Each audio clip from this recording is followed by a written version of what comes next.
ജീവിതത്തിൽ നിശ്ചയദാർഢ്യത്തോടെ മുന്നോട്ട് കുതിച്ച് വിജയം കൈവരിച്ച നിരവധി ആളുകളുടെ അനുഭവങ്ങൾ എപ്പോഴും കേൾക്കാറുണ്ട്. പ്രായാധിക്യത്തിലും മറ്റുള്ളവരെ ആശ്രയിക്കാതെ സ്വന്തം അധ്വാനത്തിൽ ജീവിക്കുന്നതും ഒരു വലിയ വിജയമാണ്. കൊച്ചിയിലെ ലോട്ടറി വിൽപ്പനക്കാരിയായ മീരയമ്മ മറ്റുള്ളവർക്ക് പ്രചോദനമായി മാറുകയാണ്.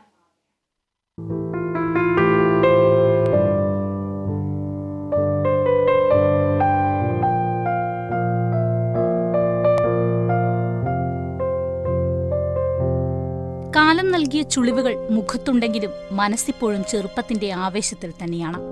കൊച്ചി ബ്രോഡ്വേയിലെ മുക്കുമൂലയും ഈ അമ്മയ്ക്ക് പരിചിതമാണ്. വർഷങ്ങളോളം ലോട്ടറി കച്ചവടം നടത്തിയ അനുഭവങ്ങൾ ഒരുപാട് പറയാനുണ്ട്. അച്ചടം കുറവ്, ടിക്കറ്റുകളും കിട്ടുന്നില്ല. ഉള്ള അണ്ടനെ അടകോടനൊക്കെയാണ് വാങ്ങിച്ചുകൊണ്ട് പോകുന്നത്. നമ്മളൊക്കെ വേറെ വയസ്സായവർക്കൊന്നുമില്ല. ഇപ്പോൾ ചെറുപ്പക്കാരാണ് വയ്ക്കുന്നത്. പിന്നെ എന്തിൻ്റെ കാര്യമുള്ളത്? നമ്മൾ ചിലം പറയും മോനെ ബാങ്കിൽ ജോലി ചെയ്യോ, വയസ്സായ 72 വയസ്സുണ്ട്, വീട്ടിലിരിക്കരുതോ എന്നൊക്കെയാണ് വർത്തമാനങ്ങൾ പറയുന്നത്. നമ്മൾ ഇത് കേരളം തട്ടിയെടുക്കുക, ഇത് പോരുക. ഇതാണ് ഇന്ത്യയിൽ.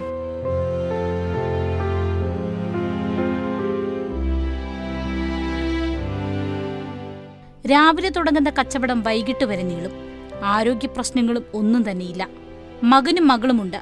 മകന്റെ ചെറിയ വരുമാനത്തിൽ ജീവിതം മുന്നോട്ട് കൊണ്ടുപോകാൻ സാധിക്കില്ല. അതിനാൽ ലോട്ടറി കച്ചവടം ഇപ്പോഴും തുടരുന്നു. മക്കളെ ആശ്രയിക്കുന്നതിനോട് മീരമ്മയ്ക്ക് അത്ര താല്പര്യമില്ല. ഇവിടെ മക്കൾക്ക് നമ്മൾ അമ്മ നോക്കുന്ന നിയമമൊന്നും അവർക്കില്ല. അവർക്ക് കിട്ടിയാൽ അവരുടെ ബാധ്യത തീർന്ന്, അതായത് നമ്മുടെ ബാധ്യത തീർന്ന്. അവർ നോക്കാനുള്ള പ്രതീക്ഷ നമ്മൾ വയ്ക്കാറുമില്ല. മോളുണ്ടല്ലോ, മോളെ വീട്ടിൽ പോയി താമസിക്കില്ല. മോൻ നമ്മൾ ശരിയാണ് മോളെ വീട്ടിൽ പോയി താമസിക്കുന്നത്. ഒരു മോനുണ്ട്, അവന് 34 വയസ്സായി. സ്വന്തം വീട്ടിൽ നമുക്ക് പെണ്ണ് കെട്ടിക്കാനൊക്കെ പോയില്ല. നമ്മുടെ ജീവിതം നമ്മൾ നോക്കുന്നത് ഒരു രോഗവും ഇല്ല. ബ്രോഡ്വേയിലെ കച്ചവടക്കാരോട് വിശേഷങ്ങൾ പറഞ്ഞും കൂട്ടുകൂടിയും അങ്ങനെ നേരം പോകുന്നത് അറിയില്ല. കഷ്ടപ്പാടുകൾ എത്രയുണ്ടെങ്കിലും നിറഞ്ഞു ചിരിക്കുമ്പോൾ മീരമ്മ അതെല്ലാം മറക്കും.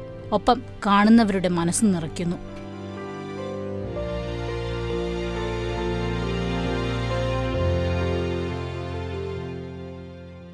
ക്യാമറമാൻ ജിഷ്ണുവിനൊപ്പം AT Aswathy, Kerala vision news, Kochi.